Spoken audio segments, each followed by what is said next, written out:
बंगोपसागर अवपात परिणत है सुदृश्य लघुचाप दक्षिण पश्चिम बंगोपसागर संलग्न दक्षिण पूर्व अवपात रही स्थलभाग मुहां बात्या मिचाऊ वर्तमान पुडुचेरी ठारू 790 किलोमीटर पूर्व दक्षिण पूर्व केन्द्रीभूत हो रही आसंता 24 घंटे पश्चिम उत्तर पश्चिम दिगरे गति कर गभीर अवपात परिणत हो 3 तारिख बेलू दक्षिण पूर्व बंगोपसागर में बात्या मिचाऊ स्थलभाग मुहां हो 4 तारिख सन्धार बात्या उत्तर तमिलनाडु और चेन्नईर मछलीपट्टनम मझिरे उपकूल अतिक्रम करिबो। एही समय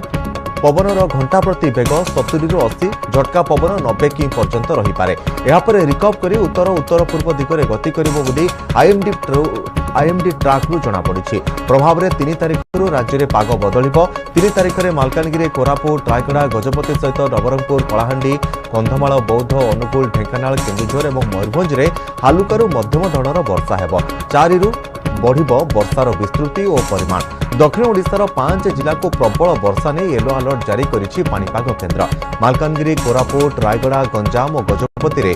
70 ରୁ 110 मिलीमीटर वर्षा नहीं चेतावनी जारी करा जायछि। सेहिपरि 5 तारिख में 5 जिला को ऑरेंज 6 जिला को येलो अलर्ट जारी करा जायछि। ऑरेंज अलर्ट जिला गुड़िक हेउछि मालकानगिरी कोरापुट रायगड़ा गंजाम और गजपति। ए जिला गुड़िक 70 ରୁ 200 मिलीमीटर जाए वर्षा हेबार संभावना रही। सेहिभଳି उपकूल ओडिशार पुरी खोर्धा नयागढ़ समेत नवरंगपुर कलाहांडी कंधमाल जिला को येलो अलर्ट जारी करा जायछि। वर्षा समय घंटा प्रति 35 ରୁ 45 किलोमीटर बेगरे झटका पवन 55 किमी पर्यंत रही पारे। प्रबल वर्षा जोगु अमल उपयोगी धान नष्ट होबार संभावना रही। आकस्मिक बन्या परिस्थिति देखा सहित कच्चा घर रास्ता प्रभावित हेबो। समुद्र अति अशांत रहिबा कारण आज संध्या सुधा गभीर समुद्र में मत्स्यजीवी को फेरी आसवाक कहुछि। बंगोपसागर रे दाना बांधुची बात्या आज सुदृश्य लघुचाप अवपात परिणत होईछि एवं आसंता काली यह आहुरी घनीभूत होई गभीर अवपात परिणत हेबो एवं आसंता 3 तारिख बेलू यह एक बात्यार रूप नेब। तेबे बात्या केउठी स्थलभाग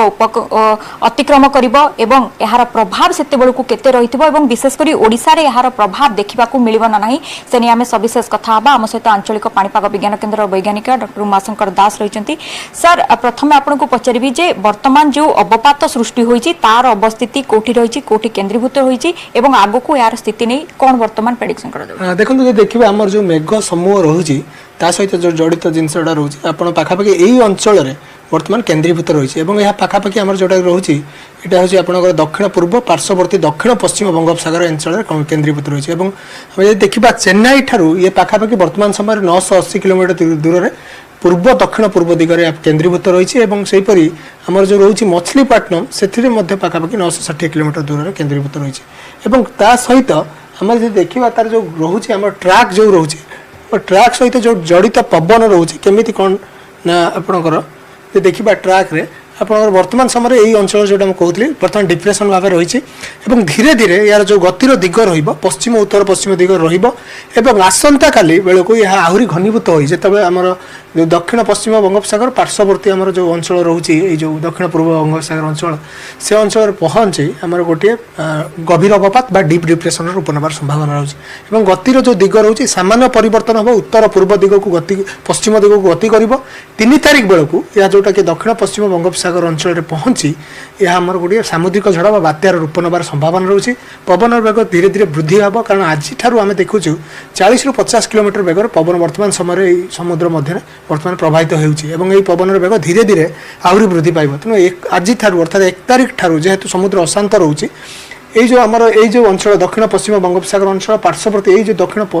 रोचे पश्चिम केन्द्रीय बंग से अंचल को मत्स्यजीवी मान बारण कर जो गभीर समुद्र जो मत्स्यजीवी भाई मैंने गभीर समुद्र अंचल अच्छा उपकूल को फेरी आज सूचना जारी कर पवन बेग आसंता काली जब देखिए पवन बेग आहरी वृद्धि पाँच बर्तमान धीरे धीरे जो 3 तारिख पर जो गतिर दिग रुख्यतः भाव में आमर जोटा रोचे पश्चिम उत्तर पश्चिम दिग आड़ को मुहैब एवं आमर जोटा अनुमान करा 4 तारिख संध्या बेलू आमर जो रोचे ये जो अंचल रोचे देखा मछलीपट्टनम आ जो चेन्नई पाखापाखि मध्य आमर जोटा कि दक्षिण आंध्र और उत्तर तमिलनाडु ये जो उपकूल अंचल रोचे से स्थल भाग स्पर्श कर संभावना रोचे से समय स्थल भाग जिते छुईब से पवन वेग केते रही वर्षा किभली भाव सेठी रहिबो देखो 80 ରୁ 90 सर्वाधिक 100 किलोमीटर पर्यंत पवन रही संभावना रोचे सहित आम जो देखा वर्षार मात्रा ये जो रोचे आमर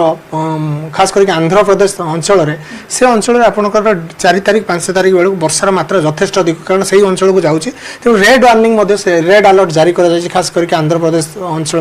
एवं आसंता काली जोटा 4 तारीख बेलू आमर जो 3 तारीख बेलू आमर अनुमान कर जो उत्तर तमिलनाडु किसी अंचल वर्षार संभावना पूर्वानुमान कर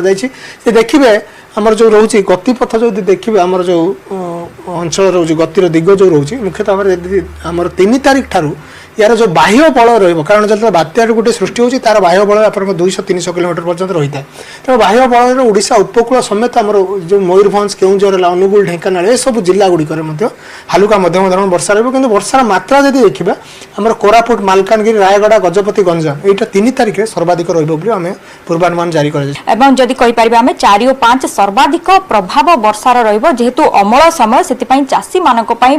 विशेषकर चिंता प्रकाश कर पाणीपाग विज्ञान केन्द्र सेपटे मत्स्यजीवी को सतर्क सूचना जारी करा जाइथिबा बेले बंदर गुड़िकर 4टी बंदर गुड़िकर विपद संकेत 1 नंबर विपद संकेत दिया जाइछि एवं आमे जदि कहबा बात्या विपद ओडिशा उपरु वर्तमान टळी जाइछि। भुवनेश्वर कैमरामैन सुश्री सुलोचना निरूपमा बेरा न्यूज 18 ओडिया।